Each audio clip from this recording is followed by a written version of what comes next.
So good day to each and everyone. At this juncture, I will be going to report about the Commonwealth government.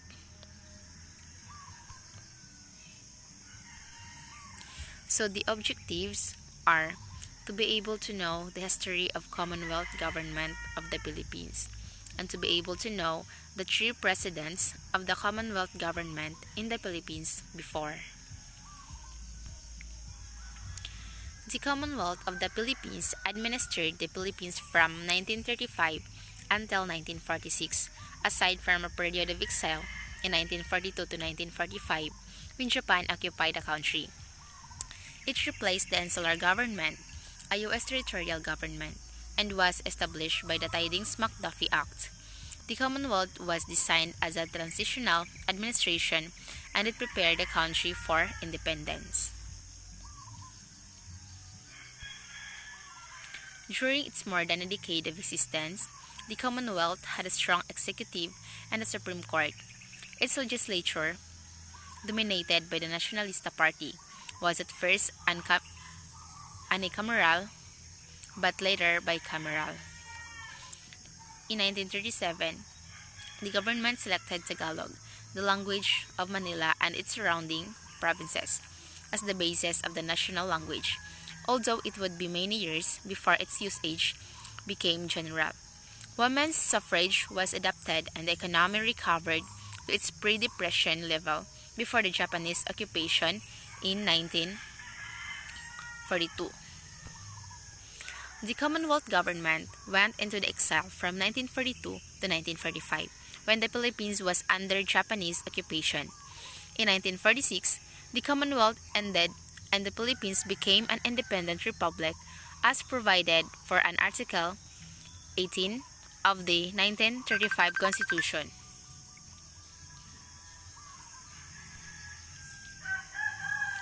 The Commonwealth of the Philippines was also known as the Philippine Institute or simply as the Commonwealth. It had official names in Tagalog language, Commonwealth ng Pilipinas, and Spanish, Mancomunidad de Filipinas.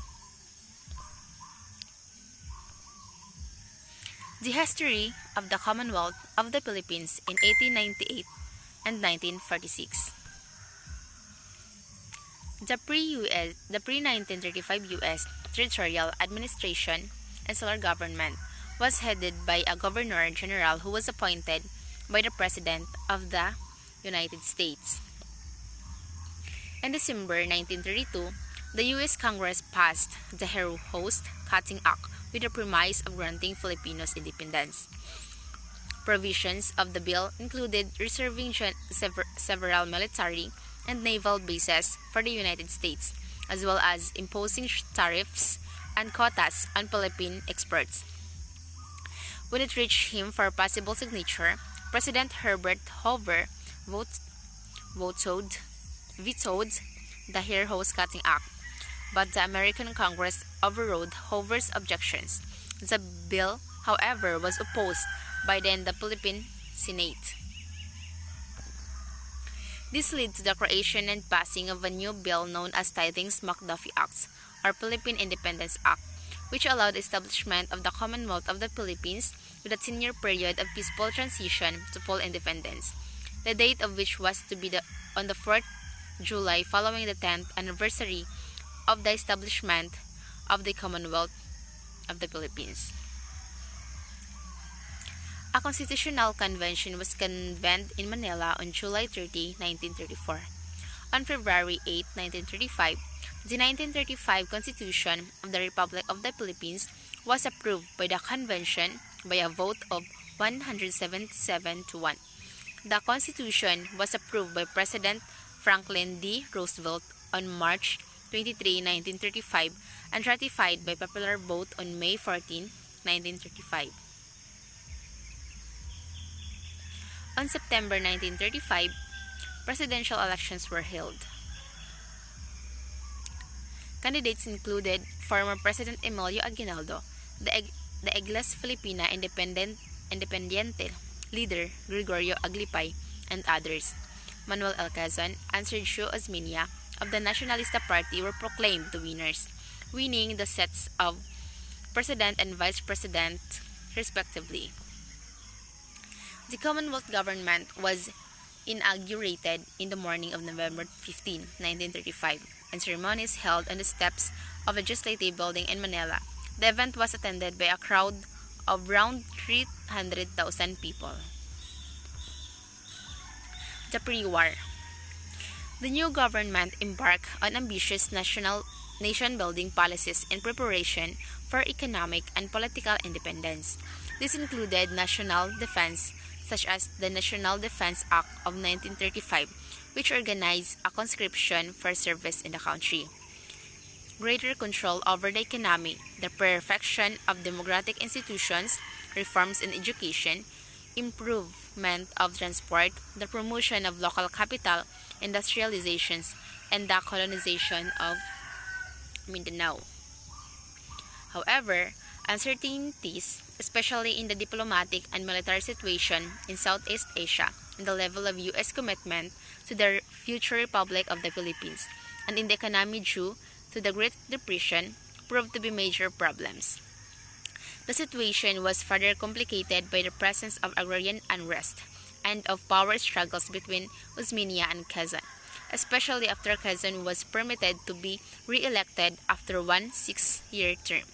A proper evaluation of the policy's effectiveness or failure is difficult due to Japanese invasion and occupation during World War II. Japan launched a surprise attack on the Philippines on December 8, 1941. The Commonwealth government drafted the Philippine Army into the U.S. Army Forces Far East, which would resist Japanese occupation. Manila was declared an open city to prevent its destruction, and it was occupied by the Japanese on January 2, 1942. Meanwhile, battles against the Japanese continued on the Bataan Peninsula, Corregidor, and later until the final surrender of United States Philippine forces on May 1942. Quezon and Osmeña were escorted by troops from Manila to Corregidor, and later they left for Australia and then the U.S. There they set up a government in exile, which participated in the Pacific War Council as well as the declaration by United Nations. During this exile, Quezon became ill with tuberculosis and later he died of it. Osmeña replaced him as the president. Meanwhile, the Japanese military organized a new government in the Philippines known as the Second Philippine Republic, which was headed by President Jose P. Laurel. This government ended up being very unpopular. The American General Douglas MacArthur's army landed on Leyte on 20 October 1944, and they were all welcomed as liberators, along with Philippine Commonwealth troops, with other ambitious landing soon followed. Fighting continued in remote corners of the Philippines until Japan's surrender in August 1945, which was signed on September 2 in Tokyo Bay. Estimates for Filipino casualties reached 1 million, and Manila was extensively damaged with 13 Japanese forces refused to vacate the city against their orders from the Japanese High Command. After the war in the Philippines, the Commonwealth was restored, and a one-year transitional period in preparation for independence began. Elections followed in April 1946 with Manuel Rojas winning as the first president of the Independent Republic of the Philippines, and Elpidio Quirino winning as vice president. In spite of the years of Japanese occupation, the Philippines became independent exactly as is scheduled a decade before, on July 4, 1946. During independence, the Commonwealth ended with the U.S. recognized Philippine independence on July 4, 1946 as scheduled. However, the economy remained dependent on the U.S. This was due to the Belt Trade Act, otherwise known as the Philippine Trade Act, which was a precondition for receiving war rehabilitation grants from the United States.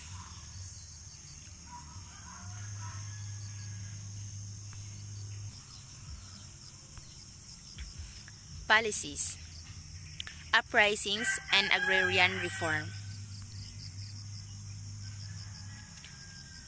At the time, tenant farmers held grievances often rooted to debt caused by the sharecropping system, as well as by the dramatic increase in population, which added economic pressure to the tenant farmers' families. As a result, an agrarian reform program was initiated by the Commonwealth. However, success of the program was hampered by the ongoing clashes between tenants and landowners. An example of these clashes includes one initiated by Benigno Ramos through his Sakdalista movement, which advocated tax reductions, land reforms, the breakup of the large estates or haciendas, and the severing of American ties. The uprising, which occurred in central Luzon in May 1935, claimed about 100 lives.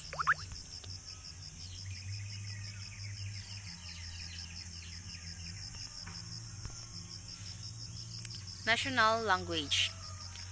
Due to the diverse number of Philippine languages, a program for the development and adoption of a common national language based on the existing native dialects was drafted in the 1935 Philippine Constitution. The Commonwealth created a Syrian Wikang Pambansa National Language Institute, which was composed of Quezon and 6 other members from various ethnic groups. The deliberation was held in Tagalog due to its extensive literary tradition, was selected as the basis for the national language to be called Filipino. In 1942, the Commonwealth authorized the creation of a dictionary and grammar book for the language. On the same year, Commonwealth Act 570 was passed, allowing Filipino to become an official language upon independence. So the economy. The cash economy of the Commonwealth was mostly agriculture-based. Products included abaca, coconuts and coconut oil, sugar, and timber. Numerous other crops and livestock were grown for local consumption by the Filipino people. Other sources for foreign income included the spin-off from money spent at the American Army, Navy, and air bases on the Philippines, such as the naval base at Subic Bay and Clark Air Base with U.S. Army airplanes there as early as 1919, both on the island of Luzon. The performance of the economy was initially good despite challenges from various agrarian uprisings. Taxes collected from a robust coconut industry helped boost the economy by funding infrastructure and other development projects. However, growth was halted due to the outbreak of World War II. The government. The Commonwealth has its own constitution, which remained effective until 1973 and was self-governing, although foreign policy and military affairs would be under the responsibility of the United States, and certain legislation required the approval of the American president. During the 1935-41 period, the Commonwealth of the Philippines featured a very strong executive, a unicameral National Assembly, and a Supreme Court, all composed entirely of Filipinos, as well as an elected resident commissioner to the United States House of Representatives, as Puerto Rico does today. An American High Commissioner and an American military advisor, Douglas MacArthur, headed the latter office from 1937 until the advent of World War II in 1941, holding the military rank of Field of Marshal of the Philippines. After 1946, the rank of Field Marshal disappeared from the Philippine military. During 1939 and 1940, after an amendment in the Commonwealth's constitution, a bicameral Congress consisting of a Senate and a House of Representatives was restored, replacing the National Assembly. So the three presidents of the Commonwealth during 1935 and 1946.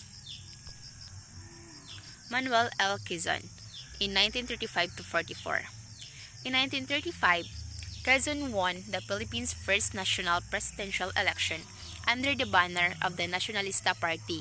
He obtained nearly 68% of the vote against his two main rivals, Emilio Aguinaldo and Bishop Gregorio Aglipay.